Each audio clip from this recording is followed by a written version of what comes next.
Bonjour Pierre Aski. Bonjour Nicolas. Vous nous parlez Pierre ce matin de la situation très tendue au Sénégal. Oui, tout a commencé mercredi avec l'arrestation du principal opposant Ousmane Sonko et le Sénégal s'est embrasé.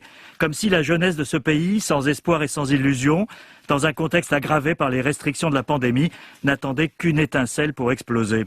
En 5 jours d'émeutes, on compte déjà 5 morts et des dizaines de blessés par balles, des pillages massifs et un pays qui se trouve, selon les mots hier du médiateur de la République du Sénégal, au bord de l'apocalypse. Une incroyable situation pour un pays qui fut le pionnier de la démocratisation en Afrique de l'Ouest il y a 4 décennies, mais semble aujourd'hui non seulement incapable de faire face aux défis du développement, mais surtout menacé de régression politique. Les événements débordent désormais de beaucoup le seul cadre de l'affaire Sonko. Cet opposant, arrivé 3e à l'élection présidentielle de 2019, est accusé de viol et menace de mort, ce qu'il conteste. Ses partisans parlent d'un complot destiné à l'éliminer. La crise est désormais politique et sociale et menace de s'aggraver puisqu'un collectif d'opposants appelle à 3 jours de manifestation à partir d'aujourd'hui. Alors que dit le pouvoir sénégalais ? Il se tait, Nicolas. Le ministre de l'Intérieur a fait une première déclaration contre-productive en parlant d'actes de nature terroriste. Mais le président Macky Sall, au pouvoir depuis près d'une décennie, s'enferme dans un silence pesant.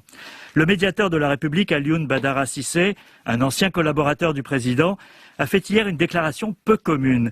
Il s'est adressé à Macky Sall. Les Sénégalais veulent vous entendre. Pourquoi diable ne leur parleriez-vous pas ? Faites-le avant qu'il ne soit trop tard, a-t-il imploré.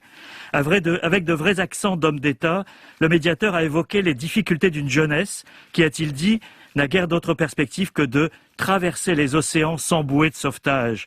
Une allusion aux candidats à l'émigration qui partent en pirogue vers l'Europe et disparaissent souvent en mer. Il était prévisible qu'il arriverait un moment où le couvercle sauterait, a-t-il ajouté. Cette déclaration était unanimement saluée hier sur les réseaux sociaux qui jouent un rôle très actif dans cette crise. Et puis la France, Pierre, est également prise pour cible. Alors des émeutiers s'en sont pris effectivement au symbole d'une présence économique française jugée trop pesante. Supermarché Auchan, station Total, autoroute à péage, Eiffage. Une France accusée de protéger le président Macky Sall, jugé trop proche d'Emmanuel Macron. Cette crise montre la difficulté pour la France de changer son image en Afrique francophone, après l'époque de la France-Afrique et des réseaux d'influence. Emmanuel Macron a tenté de se présenter comme un président jeune et donc différent. On se souvient de son dialogue avec la jeunesse africaine à Ouagadougou lors de son premier déplacement. Mais qu'elle le veuille ou pas, la France reste l'ancienne puissance coloniale et le désir de changement s'adresse aussi à elle.